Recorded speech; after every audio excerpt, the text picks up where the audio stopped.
yaraan socdaa meel tuuriya gaadhuu ku tegi toban dharaarood hiigsiya hanbuuleeyuhu tala ku goostee adigoo ka tamar weyn maxaa talagalkuu diiday ardayda macallimiinta iyo waalidiinta dugsiga 18 May oo ah dugsi dawli ah ayaa waxay wada si iskaa wax u qabsaa ugu banaysteen isla markaana u dhisteen wadadaasi oo dhibaato weyn ay ku qabeen ardayda dugsigaasi iyo waliba gaadiidka biyaha u keenay iskuulka waxaana si tabaruc ah hawshan iskaga kaashtay ardayda maamulka iyo waalidiinta dugsiga 18 May kuwaas oo mid kastaaba dhankiisa uga qayb qaadanayay dhismaha iyo hagaajinta wadadani hadaba telefishinka Kalson oo booqasho ku tagay dugsigaasi ayaa waxa uu halkaasi kula kulmay ugu horeyn maamulaha dugsiga 18 May Xasan Maxamed Faahiye waxaana uu ku dheeraaday dhibaatada wada xumidu ay ku haysay dugsiga fara badan ku jajabtay waalid fara badan oo waaweyn ay ku jajabeen ahayd laag biyuhu maraan حتى waxa noo soo gali kari waayay gawaadhidii iskuulka u baahnaa sida boodii biyaha shubay oo kale gawaadhidii wax noo sidoo kale iskuulkii gaadhiba muu soo gali karayn marka waxaanu sameynay saaka waxaanu ku bilownay iska wax u qabso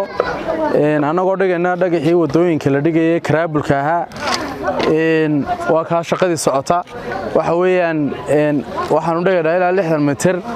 oo xagaana 60 mitir balcana 12 mitir runtii waxa ku baxaya kharash fara badan kharashkaasi cid alla cid ama dawladda ama dawladda hoose ama hay'ad cid naga caawinaysa ma jirto waxa weeyaan waxaan isku tashanay iskuulka iyo dadkii jaarka xaafadda wadadii saasaan ku bilownay kharash badan baa galaya oo runtii naga awood weyn iskuul ahaan iyo xaafad ahaanba waxaan ku dhiirinay inaan wadadii aanu bilowno waxaan sii eegan kari weynaa dhibta faraha badan leh ee naga haysatay ciyaal yar oo keejiya iskuulka dhigta waxa weey ciyaalkii raawo ku jajabeen waalidkii waaweynaa iskuulka noogu imanaya ama hooyooyinkii ama aabayaashii waaweynaa way ku jabeen habeenkii oo kale marka halkan la hormarayo xaafad weyn marka la hormarayo halkan dad badan oo wadada maraya iyaguna dib ka soo gaadhay oo ku jabeen dhagaxaan waaweyn ayaa ku yaalo oo kuskuusan meelo hogogo fara badan way ku yaalaan waa laag maanta si dhameystiran aan u bilownay hawsha waxa iyaguna halkaasi ka hadlay qaar ka mid ah ardayda iyo waalidiinta dugsiga kuwaasi oo ka waramay caqabadii kala duwan ee ay wadadan kala kulmeen dad baa wax abaabula oo wax agaasima iska wax u qabso waa udub dhaxaadka iska wax u qabso oo ka socota iskuulka 18 May waana komitalana iskuulka 18 May ardayda dhigata hadaba hadii aan bilaabo wax qabadyada maamulahani u soo horseeday iskuulkiyaga iskuulkan maamulayaal aad u tiro badan way soo mareen balse maanan arag macallimiin iyo maamulay tayo leh oo na soo maray inta aan dhiganay iskuulka oo aan ahay kuwan maamulahan waxa uu iskuulku u horseeday haday noqoto dhisme iyo qurux haday noqoto cilmiga oo uu naga dhisay horumarku iskama yimaado ee waa la keenaa maamulkan waxa ahaa maamulka ugu firfircoonaa uguna wax qabadka badnaa waxaanu iska ay bedelay wax badan xagga waxbarashada iyo aqoontaba intaba ay halka ku kufay ee halka ka soo go'ay alxamdulillah maanta maamulaha aad baan ugu ducaynaa horta ilaahay baa mahad laakiin maamulaha aad baan ugu ducaynaa alxamdulillah taladaaba noogu dhaqaaqay alxamdulillah rabbil caalamiin waalidka maamulka iskuulka macallimiinta dhammaan horta Allah ka jisaysi intii wadada wax ku darsatay qofka wax ku darsaday qofka wax ka wanaagsan ma jiro ardayda ka qayb qaadatay wadada iska wax u qabsada ayaa salaamaya maamulaha hawsha iyo gudida waalidiinta ee hawsha gashay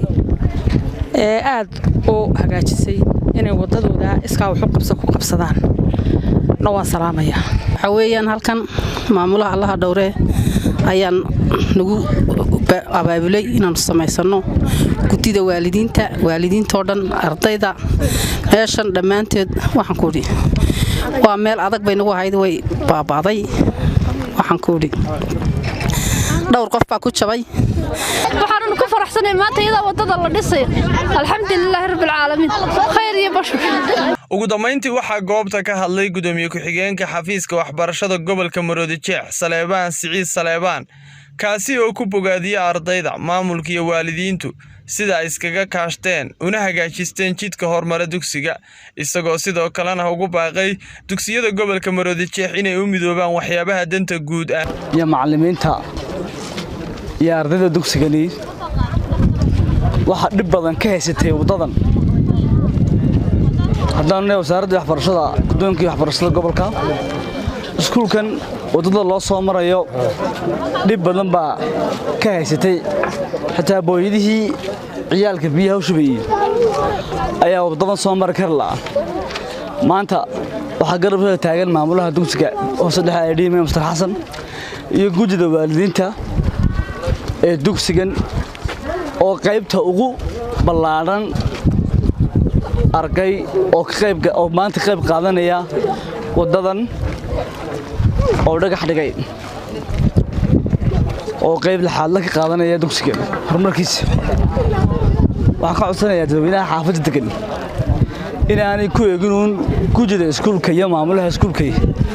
iyaguna inay qayb la xaal ka qaataan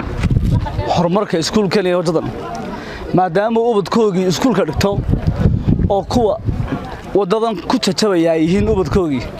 inay dhammaan dadweynaha xaafadda degan ay qayb muhiim ah ka noqdaan wadadan inta mitir ee loo soo maray iskuulka ay ku dhib qabaan ciyaalka yar ee keejiga dhigta iskuulka dhigta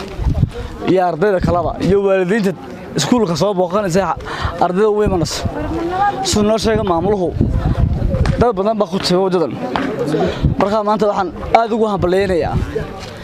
gudida waalidiinta dugsiga hoose dhexe ee dhiirmay iyo maamulaha dugsiga oo ku dhiiraday waxqabadka inta leeg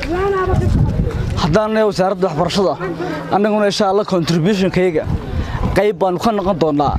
wadadaas iyo badbaadada ubadka dugsiga hoose dhexe ee dhiirmay lagu badbaadinayo ee wadada lagu hagaajinayo waxaan mar labaad iyo mar saddexaad u hambaleynayaa maamulka iyo macallimiinta iyo ardayda maanta ka shaqeynaysa hawshan oo leeyahay Ilaahay had garab galo Maxamed Cabdiraxmaan Kalson TV Hargeysa